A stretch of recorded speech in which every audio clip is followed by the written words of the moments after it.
Hey, what's up, you guys? Hope you all are doing well. So, we are at the end of week 5. Yes, last week I didn't upload any video, which was week 4. Therefore, I have decided to combine the results of week 4 and week 5 into this single video. Now, last week I didn't upload any video because of some personal stuff that I was going through, and also mainly because I didn't take much trade. I only took, I believe, one trade, which was on Monday, and I couldn't trade the rest of the week.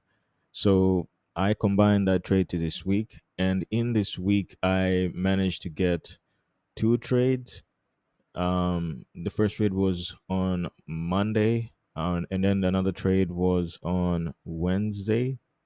Sorry, this was a trade on when was the 30th? The 30th was Monday. Yeah, so this was Monday, and then this was a trade that I took, I believe, on Wednesday. So these are the two trades that I took this week, and then this was a single trade that I took last week. And as you can see, currently my balance is 10,005 and 41 cents, which essentially is just break even on the account. And that means last week and coming into this week, especially with this trade, the account balance was already on a drawdown. I believe it was around 9,935 and 81 cents. So I was down almost 0.1%, almost 1%, sorry. But with this trade over here, I was able to climb back up into profit with 10,005 and 41 cents, as you can see it over here. So overall, this week you can say that I'm closing on a positive balance of $12, 12.15. Equity curve looks the way it looks right now. And yeah, so that's it. So let's just jump into trading view and actually go through these trades, also with the key takeaways that I took from this week. So, starting with the trade that I took on March 23rd, as you can see here, this trade was actually taken during New York session.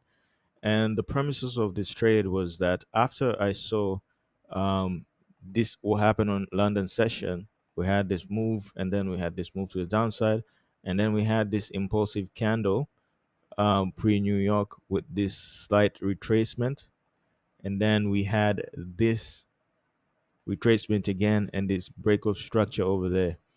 So for me, the reason why I took this trade was because I after seeing price where it was over there and seeing that we had this imbalance over there and we had this order block, for me this was a trade. But I'm realizing that there was a slight mistake here on my end, and that was because I was actually supposed to wait for this price action to break above and then retrace into that imbalance, of which, as you can see here, that didn't happen.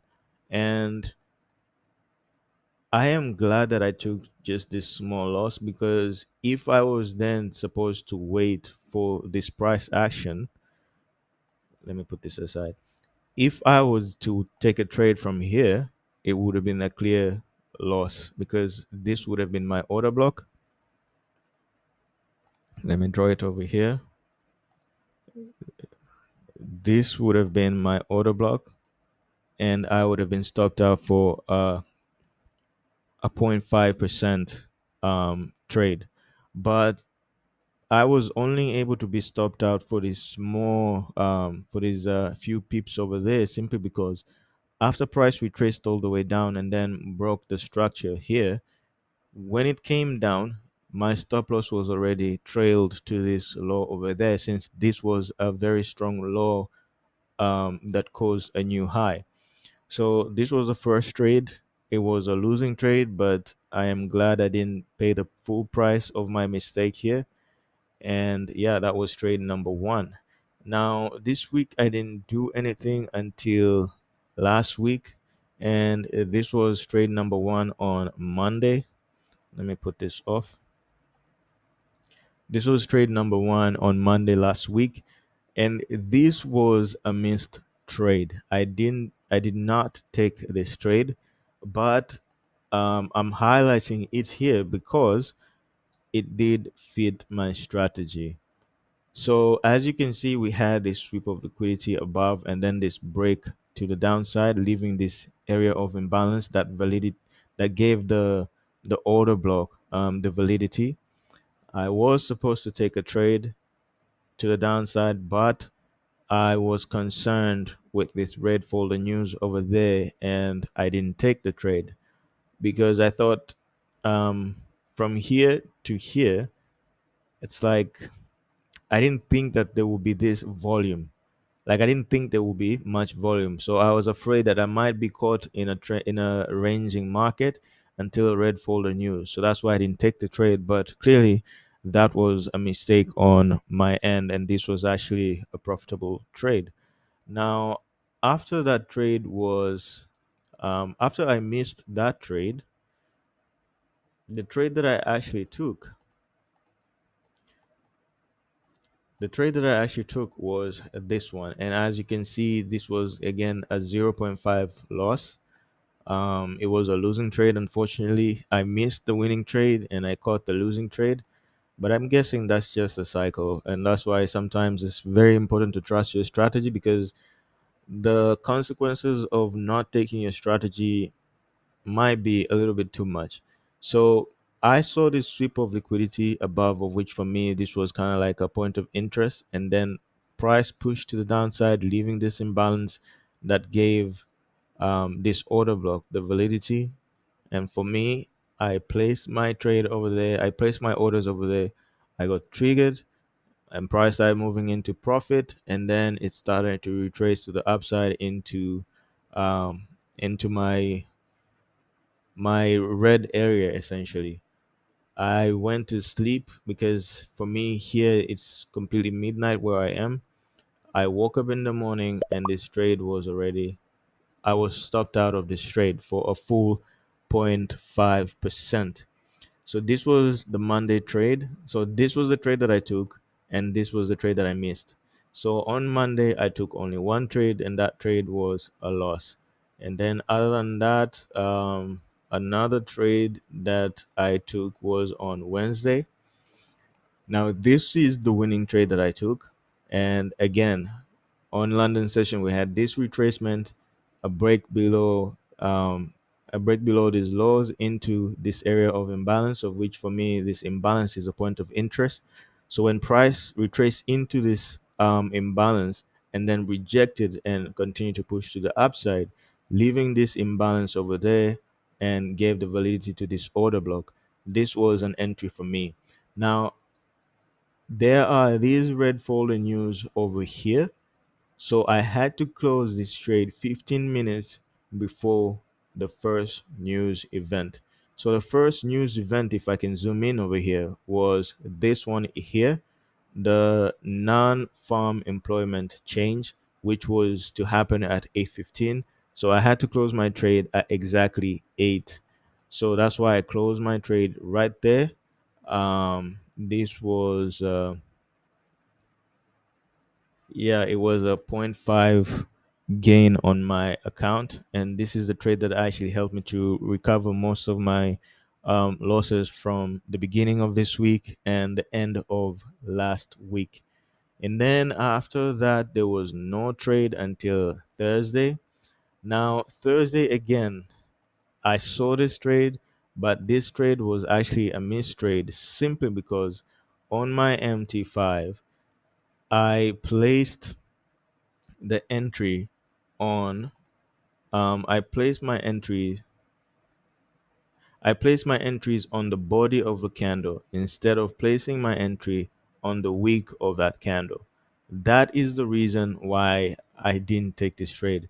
And it was a bit painful for me because I had sat on my hands this entire trading day during London session, during pre New York, waiting for this setup to happen. And as you can see, the news event still respected that level and I sat and I waited. But with that slight mistake, I missed this trade. So overall, those are the trades that I took this week and last week, which means week 4 and week 5. And yeah, it was a pretty interesting week. A lot of missed trades, but yeah, overall, this is what happened in terms of charts on these 2 weeks. So for the key takeout, this week or this two past week, it's pretty much the same. I am noticing that I'm still struggling with taking the trades when the trades are actually available, are actually present, especially when I'm coming out of taking a loss or back to back losses. And yeah, because right here I have my Notion journal, and in here is actually where I journal all my trades manually. And the thing about this is, usually I still record even the trades that are missed trades because I want to identify where there is a psychological gap between what my strategy actually perform and what do I actually perform. And that difference is what I call psychological gap, because I know it's not the strategy, but it's just me and my psychology. I'm not willing to trust the strategy as I should. And that difference is the difference. Um, if you look at over here, this is the month of March. Actually, what the strategy was able to produce from the month from that month was 6.48%. And these are the trades for the month of March. As you can see, there were 16 trades, whereas for the month of March, I only took 11 trades. So I had five missed trades. Actually, more than that. One, two, three, four, five, six. Yeah, six missed trades. I think the one that I counted on a month of April. So I had six missed trades. And some of the trades that I missed here, as you can see, these were actually um these were actually some profitable trades. For example, just these three here, I already have almost 7%. So 7% already lost out of the trades that I could have taken, out of the trade that I should have taken, but I actually didn't take those trades. So if there's 6.48, and then in this April I'm already on 2.4%, that's already 8.8% easily. So that means I would have already passed the challenge, which is 8% for phase one, if I would have just taken all the trades as my strategy required me to do. So this is the part that I need to work on this month of April. That means I just have to make sure I'm taking the trades regardless of the previous results, regardless of my notions of the future. I just have to stick to taking the trades as the strategy allows me. So pretty much that is the takeaway for me on these past 2 weeks. And overall, this is my performance. We're back on break even, and this is a brand new month, so it feels like a brand new beginning. And yeah, I'll continue to update you guys next week on my performance. But until then, process over emotions every time. Take care.